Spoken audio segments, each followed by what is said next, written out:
ಕೂಲಿ ಹಣ ನೀಡದ ವಿಚಾರಕ್ಕೆ ರವೀಶ್ ಗಣಪತಿ ಚೆನ್ನಯ್ಯನ ಕೊಲೆ.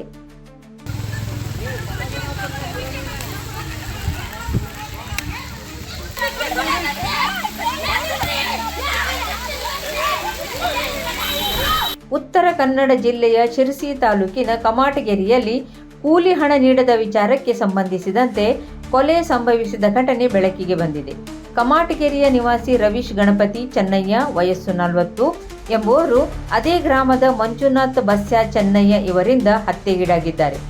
ಮೂಲಗಳ ಪ್ರಕಾರ ಕೂಲಿ ಕೆಲಸಕ್ಕೆ ನೀಡಬೇಕಿದ್ದ ಹಣ ನೀಡದಿರುವ ಕಾರಣಕ್ಕೆ ಇಬ್ಬರ ನಡುವೆ ವಾಗ್ವಾದ ಉಂಟಾಗಿ ಆಕ್ರೋಶಗೊಂಡ ಮಂಜುನಾಥ್ ಅವರು ಸಲಾಕೆಯಿಂದ ರವೀಶ್ ಅವರ ತಲೆ ಮೇಲೆ ಬಲವಾದ ಹೊಡೆತ ನೀಡಿದ್ದು ಅವರು ಗಂಭೀರವಾಗಿ ಗಾಯಗೊಂಡು ಸ್ಥಳದಲ್ಲೇ ಮೃತಪಟ್ಟಿದ್ದಾರೆ. ಘಟನಾ ಸ್ಥಳಕ್ಕೆ ಡಿವೈಎಸ್ಪಿ ಗೀತಾ ಪಾಟೀಲ್, ಸಿಪಿಐ ಶಶಿಕಾಂತ್ ವರ್ಮಾ ಹಾಗೂ ಪಿಎಸ್ಐ ಸಂತೋಷ್ ಭೇಟಿ ನೀಡಿ ಪರಿಶೀಲನೆ ನಡೆಸಿ ಸ್ಥಳೀಯರಿಂದ ಮಾಹಿತಿ ಸಂಗ್ರಹಿಸಿದ್ದಾರೆ. ಈ ಸಂಬಂಧ ಶಿರಸಿ ಗ್ರಾಮೀಣ ಪೊಲೀಸ್ ಠಾಣೆಯಲ್ಲಿ ಪ್ರಕರಣ ದಾಖಲಾಗಿ ಮುಂದಿನ ತನಿಖೆ ಮುಂದುವರೆದಿದೆ.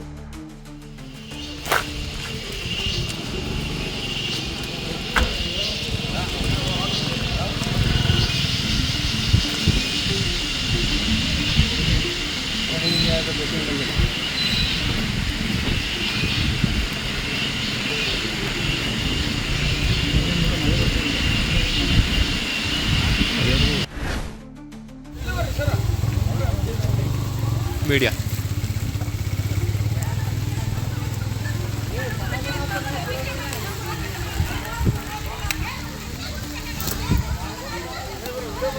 Media media